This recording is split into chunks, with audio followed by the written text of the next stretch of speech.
स्थिति पर मैं इतना जरूर कहूंगा कि अंग्रेजों को तो वंदे भारत से दिक्कत थी, जिन्ना को वंदे भारत से दिक्कत थी। स्पीकर साहब प्लीज प्लीज सर स्पीकर। अंग्रेजों को वंदे मातरम से दिक्कत थी, अंग्रेजों को वंदे मातरम से दिक्कत थी, जिन्ना को वंदे मातरम से दिक्कत थी, जिन्ना के मुन्ना को भी वंदे मातरम से दिक्कत है। अध्यक्ष जी, मैं बड़ा स्पष्ट कह रहा हूं, इसमें आपको क्या सर, माणिकम टैगोर जी को क्यों ऐसा लगता है? मैंने इतने कहा कि जिन्ना को वंदे मातरम से दिक्कत थी, अंग्रेजों को वंदे मातरम से दिक्कत थी, और जिन्ना के मुन्ना को भी वंदे मातरम से दिक्कत है। जिनमें वंदे मातरम सुनकर ऊर्जा का संचार नहीं होता, जिनमें वंदे मातरम सुनकर ऊर्जा का संचार नहीं होता, या तो वो कांग्रेसी हैं, कम्युनिस्ट हैं, या लीगी सोच के समर्थक हैं। और मैं कहना चाहता हूं, कांग्रेस का समर्थक मुस्लिम लीग कर रही है, इंडियन मुस्लिम लीग कर रही कि नहीं कर रही है, और उसके समर्थन के बिना राहुल जी और प्रियंका जी शायद चुनकर भी नहीं आ पाते, इसलिए उनका समर्थन लेने की जरूरत पड़ रही है।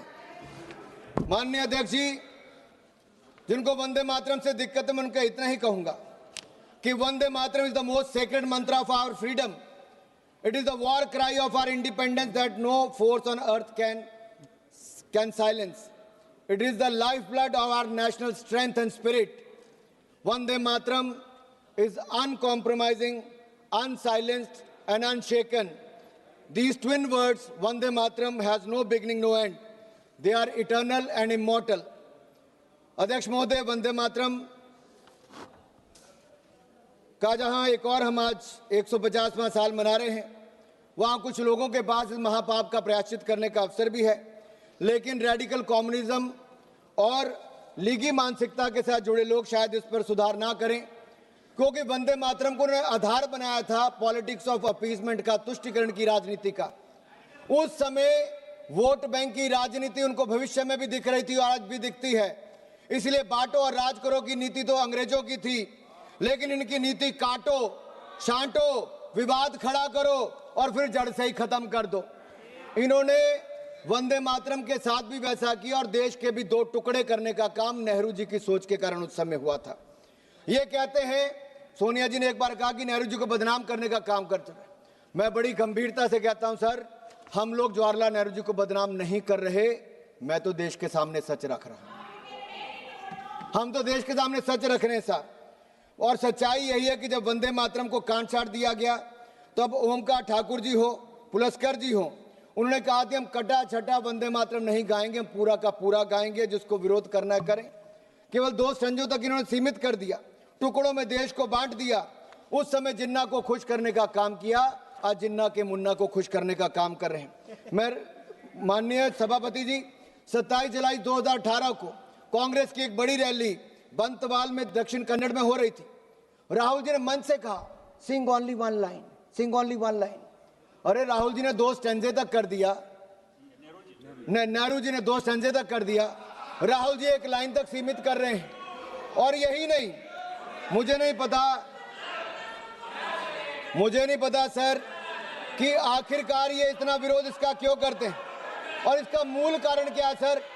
ये लोग जब अपनी सत्ता में भी वंदे मातरम पर माननीय सभापति जी, माननीय अध्यक्ष जी, वंदे मातरम एक समय मैं सिर्फ सच्चाई मंच पे ला रहा हूं। यूपीए की सरकार 2006 में थी, उस समय कहा गया कि सभी शैक्षणिक संस्थानों में वंदे मातरम गाया जाएगा, लेकिन कहीं ना कहीं कट्टरवादियों ने, जिन्नावादी सोच वालों ने इतना दबाव बनाया कि उस समय की चेयरपर्सन, यूपीए चेयरपर्सन ने कहा कि नहीं, इसको आप अनिवार्य मत करिए, इसको स्वैच्छिक कर दीजिए।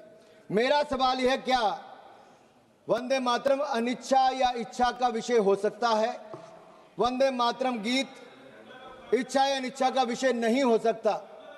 वंदे मातरम तो हमें मातृभूमि के सामने सर झुकाने से, भारत माता को नमन करने से किसी की धार्मिक भावना को कोई आहत नहीं होती है सर।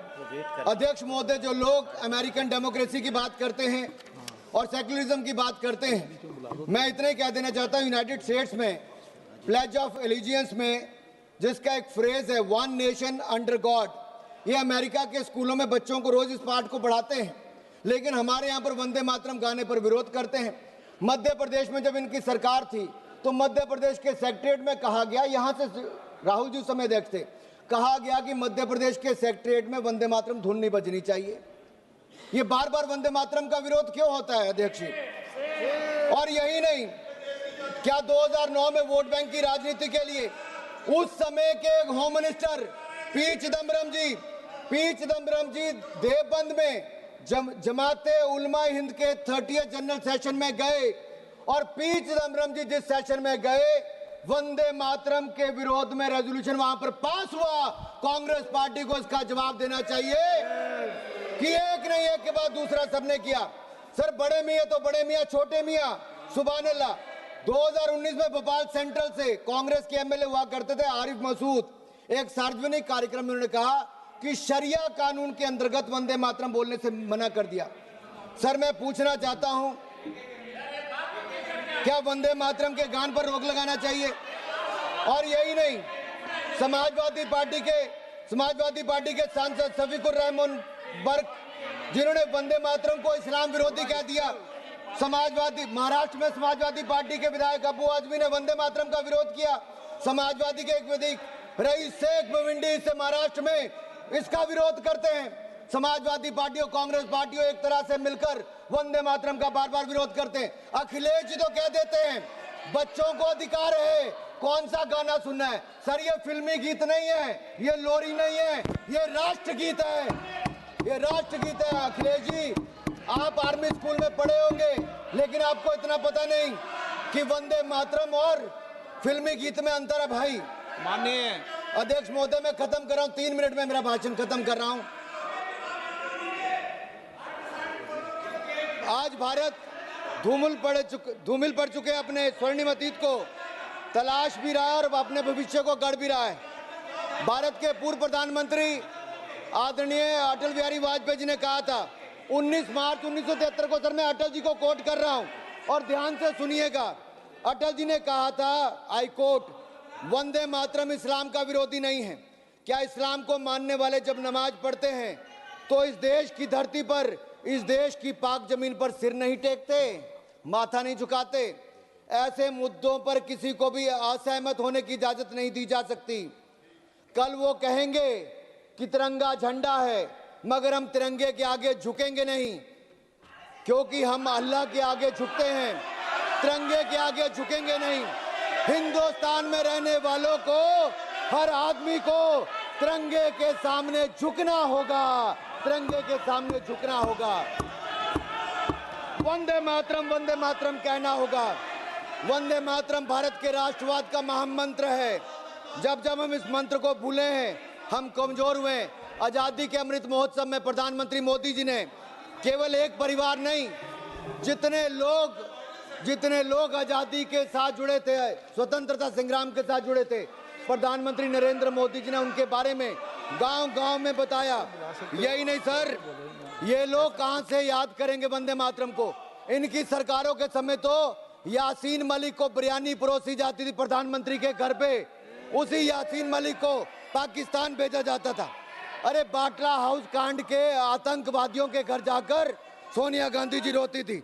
मैं यही नहीं अध्यक्ष जी, मेरा एक आखिरी बात करके मैं अपनी बात को समाप्त कर रहा हूं, क्योंकि ये जरूरी इसलिए भी है सर, अगर नहीं पूछूंगा तो अधूरा रह जाएगा। मैं बस 1 मिनट में सर खत्म कर रहा हूं, बस सर 1 मिनट में।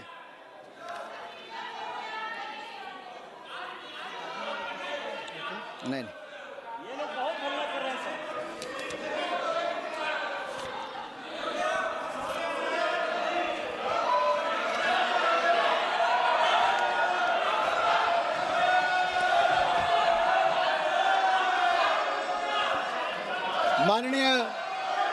माननीय अध्यक्ष जी, अगर